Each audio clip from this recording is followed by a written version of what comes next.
Welcome to I dream. It's me Anusha Komal. నమస్తే అండి నాగేశ్వరరావు గారు. నమస్తే. సో యూత్ లో చాలా మందిని వేధిస్తున్న సమస్య లవ్ ఫెయిల్యూర్. ఓకే. ఏంటంటే దాంతో డిప్రెషన్ లోకి వెళ్ళిపోతారు, కెరియర్ పాడు చేసుకుంటారు, కొంతమంది అయితే లైఫ్ కూడా ఎండ్ చేస్తారు. అసలు ఒక అబ్బాయి గాని ఒక అమ్మాయి గాని లవ్ ఫెయిల్యూర్ ఎట్లా ఫేస్ చేయాలి, అసలు దాన్ని ఎట్లా చూడాలి, బాధగా చూడాలి? అంటే వాడి పెయిన్ వాడికే ఉంటది, ఎదుటి వాళ్ళకి అది నార్మల్ గా అనిపించవచ్చు. ఆ అమ్మాయి పెయిన్ మాత్రం ఇంకా జీవితం అయిపోయింది అన్న ఫీలింగ్ ఉంటది. సో దాన్ని ఎట్లా చేయాలి? దీంట్లో ప్రీ అండ్ పోస్ట్ అని తీసుకోవాలి. ప్రీ అంటే ఏంటంటే ఫస్ట్ నువ్వు ఈ అమ్మాయిని ప్రేమించావు, ఈ అబ్బాయిని ప్రేమించావు. అమ్మాయి కాదు, అబ్బాయిలు కూడా ఫెయిల్యూర్ ఉంది కదా, అమ్మాయిలు కూడా. ఎందుకు జరిగింది అనేది ముందు ఆలోచిస్తే you have been attracted or love. Love is nothing but divine, దేవుడు. ఓకే, దైవత్వం. అటువంటి లవ్ లో నువ్వు అట్రాక్షన్ అయినప్పుడు, ఫిజికల్ అట్రాక్షన్ లో ఆ టెంపరీ అట్రాక్షన్ అయినప్పుడు that will not be permanent. Number 1. Okay, అందుకోసమే అర్థం చేసుకొని చేసుకోవాలి. Okay, number 1. అది అయిపోయింది అనుకోండి, లవ్లో పడ్డాడు, ఫెయిల్ అయిపోయాడు. ఫెయిల్ అయిన నన్ను ఇప్పుడు నేనంటాను, నీ అంటే అదృష్టవంతుడు లేడు. ఎలాగా ఫెయిల్ అయిన వాళ్ళు ఇప్పుడు లవ్ లో ఫెయిల్ అయింది కదా, పెళ్లి ఫెయిల్ అయితే మావు పెళ్లి చేసుకున్న డైవర్స్ ఎంత ఇబ్బంది. అదే అమెరికా అయితే ఆస్తులు కూడా పోతాయి. ఓకే, సో అనుకోవాలి, అమ్మ ఓ మంచి పని జరిగిందిరా బాబు, ఇప్పుడే తెలిసిపోయింది అమ్మాయి సంగతి ఏందో, నా సంగతి ఆమెకు తెలిసింది, ఆమె సంగతి నాకు తెలిసింది, కాబట్టి I'm very lucky man, lucky person. అమ్మాయి అనుకోవాలి, అబ్బాయి అనుకోవాలి. అదే పెళ్ళి అయిన తర్వాత విడాకులు అయితే ఎన్ని ఇబ్బందులండి. అవును, ఎన్నో కౌన్సిలింగ్ చేస్తూ ఉంటాను, నాకు డైవర్స్ కేసులు వస్తూ ఉంటాయి. ఎంత కొట్టుకుంటారు, ఎంత ఇబ్బంది తెలుసా. ఒక్క డైవర్స్ కేసు సాల్వ్ చేయడానికి మేము 3 సిట్టింగ్స్ కూర్చుంటాం, 3 అవర్స్. ఓకే, అన్ని చెప్పేది ఇదే, సార్ ఆ రోజు ప్రేమించాను సార్, వాళ్ళు ఏమైంది అంటే నేను అప్పుడు అలా అనుకున్నాను సార్, ఇలా అనుకున్నాను సార్. ఇద్దరు అర్థం చేసుకుంటే ఎందుకుంటుంది, ఇలా ఇబ్బంది కాదు కదా. ఓకే, లవ్ ఫెయిల్యూర్ కావడానికి నా అబ్జర్వేషన్ ఏంటంటే ఒకరి మీద ఒకరికి ప్రేమ లేక. నా దృష్టిలో ఏం తెలుసా, భార్య భర్తలు అంటే ఎవరు తెలుసామా? పెళ్ళైన తర్వాత భార్య భర్త 2 శరీరాలు, ఒకటే మనసు. వాళ్ళు అటువంటి హయ్యెస్ట్ కపుల్స్ ఉన్న ఏకైక దేశం నా భారతదేశం. ఒకసారి పెళ్ళైందంటే ఫినిష్. 50 ఏళ్ళు 60 ఏళ్ళు, 37, ఇక్కడ 37 years. Okay, so like that. అది అర్థం చేసుకోవాలి. రెండోది మనీ, ఇద్దరు ఇన్కమ్ సంపాదించడం అర్థం చేసుకోవడం ఒకటైతే, రెండోది ఇతను సంపాదిస్తుండే అతను సంపాదిస్తాడు, తూ క్యారే మై బీ కమారే. ఓకే, అక్కడ వేరే అట్రాక్షన్స్ వచ్చాయనుకోండి, అమ్మాయి కానీ అబ్బాయి కానీ, వాళ్ళు మారిపోతూ ఉంటారు. ఇది లవ్ కాదు కదా, అట్రాక్షన్ కదా. లవ్ కాదు కదా. లవ్ అంటే ఏంది, నా కళ్ళతో చూడడం అంటారు చూడండి, నీ కళ్ళతో చూడమంటారు. అప్పుడేమైంది, ఎలా ఉన్నా నీకు ఎలా నచ్చిందిరా అమ్మాయి అంటే నా కళ్ళతో చూడడం అంటారు. ఓకే, ఎలా ఉన్నా ప్రేమించేదని ప్రేమ అంటారు. శరీరాన్ని ప్రేమించేది ప్రేమ కాదు, అది తాత్కాలికమే. ఆ మనసును ప్రేమించేది ప్రేమ, అది లేదు కాబట్టే బ్రేకప్ అవుతుంది. I'm telling you, breakup is good, enjoy breakup. ఎందుకో పెళ్ళి ఇంకా గొడవలు ఎక్కువ ఉంటాయి కాబట్టి. అప్పుడు నిన్ను అర్థం చేసుకునే అమ్మాయిని నువ్వు వెతుకు, నిన్ను అర్థం చేసుకునే అబ్బాయిని నువ్వు వెతుకు. ఇంకా ఎంగేజ్మెంట్ కూడా కాలేదు, ఎంగేజ్మెంట్ తర్వాత కూడా బ్రేకప్ అయినా నో ప్రాబ్లం. పెళ్లి తర్వాత బ్రేకప్ అయితే చాలా ఇబ్బంది. 3 years to 4 years మొత్తం బ్లాంక్ అయిపోతుంది, ఆగిపోతుంది. అన్ని వీళ్ళ లైఫ్ వాళ్ళ ఇంట్లో ఎవరైనా పెళ్లి కావాలని ఇష్టం, వీళ్ళంటే ఎవరైనా పెళ్లి కావాలని ఇష్టం. డైవర్స్ వాళ్ళ ఇంట్లో ఉండడం అంటారు, డైవర్స్ అమ్మాయి వాళ్ళ ఇంట్లో ఉందంటారు. డివోర్స్ ఉండాలని చాలా ఇబ్బంది అవుతుంది కదా. Breakup is good, breakup is the best, breakup is enjoyment, breakup is ఆనందం మీ లాంగ్వేజ్ లో. ఎందుకంటే బ్రేకప్ అనేది పండుగ చేసుకోవాలి. అప్పుడేమో తెలుసా, డాన్స్ చేయాలి. నేను బ్రేకప్ అయింది, బ్రేకప్ అయింది. ఎందుకు తెలుసా, ఇది ఇప్పుడే జరిగిపోయింది కదా, ప్రాబ్లం నుంచి బయటపడరు కదా. సో బ్రేకప్ అయినప్పుడు ఆ టైంలో ఆలోచించాల్సింది, ఇంతవరకు నేను చెప్పింది ఒక రకం. పోస్ట్ అయిందనుకోండి, ఫస్ట్ ఏం ఆలోచించాలంటే యాక్సెప్ట్, అడ్జస్ట్.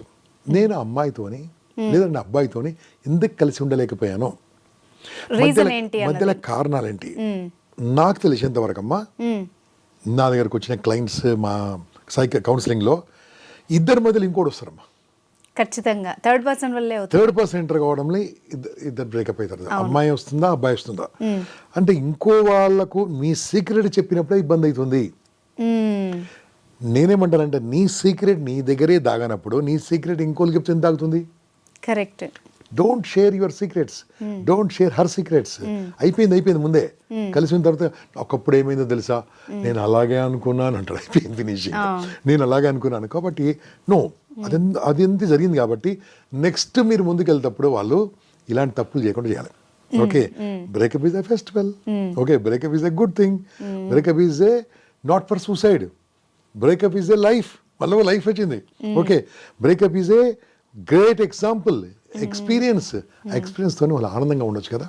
అందుకోసమే ఆ బ్రేకప్ ఏం చేయాలి తెలుసా, ఇద్దరు కూర్చొని హ్యాపీగా మాట్లాడి, చూడు నువ్వు నాకు ఇష్టం అయితలేదు, నేను నీకు ఇష్టం అయితలేను, నేను ఇష్టపడుతున్నాను కానీ నువ్వు నన్ను ఇష్టపడతలేవు, ఇష్టపడని నేనెందుకు నీకు, మనం హ్యాపీగా కలిసాము, ఆనందంగా కలిసాము, లెట్స్ బ్రేకప్ హ్యాపీ. ఓకే, అప్పుడు ఇబ్బందులు రావే, టెన్షన్ రావు, ఇబ్బందులు రావాలి. ఏం చేస్తే అలా పట్టుకొని ఏడుస్తూ ఉంటారు, అలా తాగుతూ ఉంటారు కొంతమంది, ఇక తిరుగుతూ ఉంటారు, ఆ జుట్టంతా ఇలా అయిపోతుంటుంది, హంగామా చేస్తూ ఉంటారు. అలా చేయొద్దు. ఫెస్టివల్ ఎంజాయ్ చేస్తుంటే హ్యాపీగా ఉంటుంది. ఈ బ్రేకప్ ఇవన్నీ లవ్లో ఫెయిల్యూర్ రావడానికి కారణం ఏమో తెలుసా, కుటుంబంలో పెంపకంలో ఉంటుందమ్మా. ఓకే, అంటే మళ్ళీ కొద్దిగా లోపలికి వెళ్తే పెంపకం, అమ్మ నాన్న ఎలా ఉన్నారు, నెంబర్ 1. అమ్మ నాన్న చిన్నప్పటి నుంచి పిల్లల్ని ప్రేమగా పెంచితే, ప్రేమగా చూస్తే, బాధ్యతగా చూస్తే, డబ్బు విలువ తెలియజేసే విధంగా పెంచితే బ్రేకప్లు ఉండవు. అవును, కొన్ని కుటుంబాల్లో చూస్తాం విచ్చలవిడిగా ఖర్చు పెట్టి, రేపటి గురించి ఆలోచన ఖర్చు పెడుతూ, అక్కడ తల్లి తండ్రులు గొడవ పడుతున్న కూతుళ్ళు కానీ కొడుకులు కానీ, ఓకే, వాళ్ళు రోజు గొడవ ఉంటుంది వాళ్ళ మధ్యలో. అవి ఎగ్జాంపుల్ ఉండి వాళ్ళ మైండ్లో బ్యాకప్ నుంచి పనిచేస్తూ, ప్రతి ఒక్కదాన్ని తప్పు పట్టినప్పుడు హస్బెండ్ వైఫ్ అరెస్ట్ చేసుకుంటుంటారు ఓలువలకు. ఇతనికి లోపల ఉండి, ఈమెకు లోపల ఉండి, ఇది ఎప్పుడు బయట తీసుకోవాలని ఉంటుంది. ఎదుటి వాళ్ళ తప్పులు చూసినప్పుడు ఆ తప్పులను బయటకు తీసుకొచ్చి దాన్ని బయట పెట్టినప్పుడే కదా ప్రాబ్లం వచ్చేది. అవును, ఎందుకంటే మనిషి అన్నప్పుడు తప్పులు చేస్తూ ఉంటాడు, తప్పును స్వీకరించి ఆ తప్పును ఒప్పుకొని, తప్పును కూడా మళ్ళా తప్పు చేయకుండా తప్పు చేసేది తప్పు కాదు. If you admit mistake no problem, but if you are doing same mistake again is a mistake. అయిపోయింది కదా, నేర్చుకున్నాం కదా, నేర్చుకున్న తర్వాత మళ్ళీ చేయకూడదు, అది బాగుంటుంది. అప్పుడు బ్రేకప్ కాదు, అండర్స్టాండింగ్ చేసుకోవాలి. లేదంటే ఆ బ్రేకప్ అలాంటి విషయాలు వచ్చినప్పుడు అలాంటి సైకాలజిస్ట్ని సంప్రదించాలి. మేము ఇండివిజువల్గా ఇద్దరితో మాట్లాడతాము, కలెక్టివ్గా ఇద్దరితో మాట్లాడతాము. చాలామంది ఉన్నారు, నాతో రాకండి, ఓకే, చాలామంది ఉన్నారు, లేడీ సైకాలజిస్ట్, మంచి సైకాలజిస్ట్ ఉన్నారు. వెళ్తే మీ ప్రాబ్లం చెప్పండి, ఎందుకంటే మీ యాంగిల్గా ఆలోచిస్తున్నారు, వాళ్ళ యాంగిల్గా కరెక్ట్ చెప్తారు మీకు. ఎందుకు, నువ్వు చుట్టం కాదు, పక్కం కాదు, నీ సైడ్ నేమ్ ఉండరాలు. What are your mistakes, what are your, ఏం చేస్తున్నావు, నీ వీక్నెస్ ఏంది, నీ స్ట్రెంత్ ఏంది, నీ ఆపర్చునిటీ, నీ థ్రెట్ ఏంది, ఏం మిస్టేక్ చేస్తున్నావు, ఎలా మాట్లాడుతున్నావు, నీ పద్ధతి, నీ టోనాలిటీ ఏంది, అరుస్తున్నావా, డోంట్ లైక్ అండి. ఒకప్పుడు అరిస్తే ఏమన్నా, ఇప్పుడు అరిస్తే ఎవరు పడట్లే. అవును, దాంతో టోనాలిటీ నువ్వు ఇలా అని పిల్లలే వినట్లేదు కదా సార్. ఈ మధ్యలో ఒకటి విన్నానమ్మా నేను, పెళ్ళైన 3 నిమిషాలకు బ్రేకప్ కాదు, డివోర్స్ 3 నిమిషాలకు. ఇదే మన ఛానల్ ఇక్కడ వచ్చింది, మీరు కూడా వినే ఉంటారు. ఏమైందంట, పెళ్ళైన జంట పైన చూపిస్తారు కదా, ఏం చూపిస్తారు, అరుంధతి నక్షత్రం చూపించడానికి ఏమైతే నాకు తెలియదు కానీ చూపించడానికి తీసుకెళ్ళాడట. తీసుకెళ్తుంటే పంతులు గారు నడుమంటుంటే, ఈ అమ్మాయి శారీ కట్టుకుని అలవాట్లేదు, అంత ప్యాంట్ షర్ట్లే కదా కట్టుకు అలవాట్లేదు. ఆమె ఈ ఇద్దరికి తాడు కడతారు కదా, అలా జారి పడిపోయింది. ఇలా పడిపోతుంటే ఆ హస్బెండ్ నవ్వాడు. తప్పు కదా సార్, మరి నవ్వాడట. నవ్వగానే, నువ్వు ఇప్పుడే నవ్వావు, అంతే కదా, నువ్వు ఇప్పుడే నవ్వావు, నన్ను లైఫ్ లాంగ్ ఏం చేస్తారని బ్రేక్. అంటే అందరు మైండ్ సెట్ అలాగే ఉంది ఇప్పుడు. తప్ప రైటా రంగా చెప్పండి, మళ్ళీ ఇంత ప్రాసెస్ కావాలి మళ్ళీ. అవును, నవ్వాడు, భలే నవ్వేవరా నువ్వు, మళ్ళీ నవ్వనాలే నవ్వుడు, ఇది రివర్స్ టీజ్ చేయడం. అదే భలే నవ్వు, మళ్ళీ ఒకసారి నవ్వనాలే, సారీ అంటాడు. అంటే మనం ఏం చేస్తామంటే, నేనే రైట్, దీంట్లో ఇద్దరు income, 5 lakhs every month salary, ఇద్దరు కూడా తూనేరుతో అవును కోనేరే, నువ్వు లేకుండా ఇంకోటి ఉన్నాడు, నువ్వు లేకుండా ఇంకోటి ఉన్నారు. కానీ ఎంత కష్టం వాళ్ళకి తెలియదు, తల్లిదండ్రులు ఎంత మనోవేదన పడతారో వాళ్ళకి తెలియదు, తల్లిదండ్రులు ఎంత బాధపడతారో వాళ్ళకి తెలియదు, వచ్చిన చుట్టాలు ఎంత బాధపడతారో వాళ్ళకి తెలియదు. అంత ఈజీగా అనుకుంటారు, కాదు. So understand each other. Understand breakup కాదు కదా, నీ తప్పును కూడా నేను స్వీకరించినప్పుడు, అమ్మ మనము ఇన్ని చదువుతా ఉన్నాం కదా, భగవద్గీత అలవాట్లేదు నాకు, చాలా మందికి అలవాట్లేదు చదివేది. భగవద్గీత చదివినా, ఇంకా బైబిల్ ఖురాన్ చదివినా, దాంట్లో ఏమంటో తెలుసా, మన్నించండి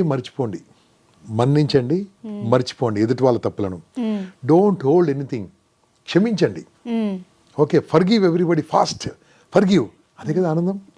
ఫర్గివ్ కాకుండా ఏం చేస్తూ ఉంటారు, మైండ్ లో పెట్టుకుంటాం, నీ సంగతి చూస్తాను, తర్వాత చెప్తాను.